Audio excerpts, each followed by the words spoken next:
India ने पाकिस्तान के 16 बड़े यूट्यूब चैनल्स को बैन कर दिया। जी बिल्कुल नाज़रीन, आप इससे अंदाज़ा करें इंडिया की पाकिस्तानी मीडिया ने इस कदर बैंड बजाई कि इंडिया के ऊपर ये नौबत आ गई कि पाकिस्तान के न्यूज़ चैनल्स के यूट्यूब चैनल को ही इंडिया के अंदर बैन कर दिया जाए। टोटल 16 यूट्यूब चैनल्स को इंडिया ने बैन किया।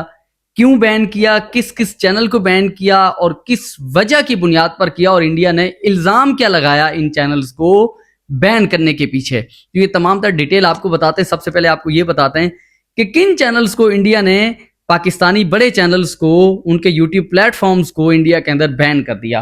टोटल 16 यूट्यूब चैनल हैं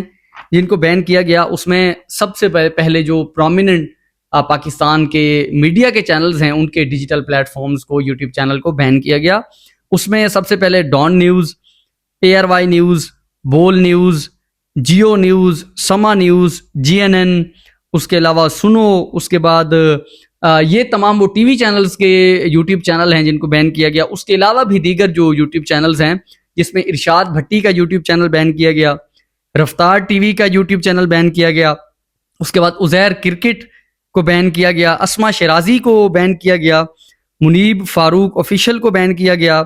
उसके बाद राजीनामा एक यूट्यूब चैनल है, इसको भी बैन किया गया है। तो ये तमाम वो यूट्यूब चैनल हैं जो पिछले कई दिनों से जो पहलगाम का इंसिडेंट हुआ उसके हकायक इंडिया की ऑडियंस तक पहुंचा रहे थे। ये बिल्कुल नाज़रीन, पाकिस्तानी मीडिया में जो इंडिया की ऑडियंस है, इन तमाम वाक़ये के बाद इंडिया की ऑडियंस में इजाफा हुआ कि वो पाकिस्तानी मीडिया चैनल्स को देख रहे हैं, पाकिस्तानी यूट्यूब चैनल्स को देख रहे हैं। कुछ दिन पहले, 2 दिन पहले, मंसूर अली खान जो पाकिस्तान के एक जर्नलिस्ट हैं, उन्होंने अपने डिजिटल प्लेटफॉर्म के ऊपर ये बताया कि उनकी ऑडियंस में इंडिया से आने वाली ऑडियंस, इंडिया से आने वाली ट्रैफिक का जो है वो बहुत बड़ी तादाद में इजाफा हुआ है और लाखों के हिसाब से इंडिया की ऑडियंस उन्हें सुन भी रही है और उन्हें देख भी रही है।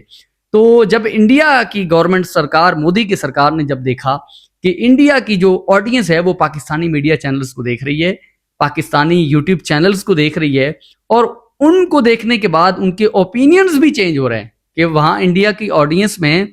वो पाकिस्तानी मीडिया को देखने के बाद उनके ओपिनियंस चेंज हो रहे हैं, उनके रिव्यूज़ चेंज हो रहे हैं, उनकी राय चेंज हो रही है, उनको पता चल रहा है हकायक का कि किस तरह से इंडिया उनको चूरन बेच रहा है और उनको चूना लगा रहा है। वहाँ के लोगों को किस तरह से झूठ और प्रोपेगेंडा दिखाया जा रहा है। ये सिर्फ यूट्यूब चैनल्स नहीं हैं जिसके ज़रिए इंडिया की ऑडियंस को सच पता चल रहा है, बल्कि दीगर जो प्लेटफ़ॉर्म्स हैं, टिकटॉक है, इंस्टाग्राम है, फेसबुक है, उसके ज़रिए भी इंडिया की ऑडियंस को सच और हकायक दिखाए जा रहे हैं। अंदाज़ा करें, इनके इंडिया के अपने एक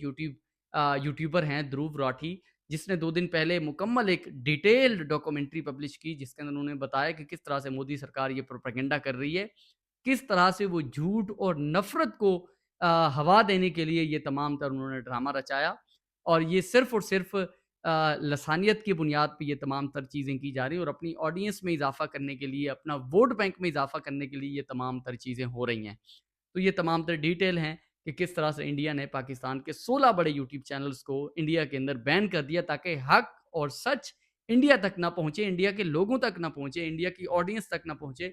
जो मोदी सरकार दिखाना चाहती है, इंडिया की ऑडियंस सिर्फ़ वही देखे। जो वो बेचना चाहती है, सिर्फ़ और सिर्फ़ इंडिया की ऑडियंस वही खरीदे। बाकी इधर-उधर से उनको कोई इन्फॉर्मेशन नहीं आनी चाहिए।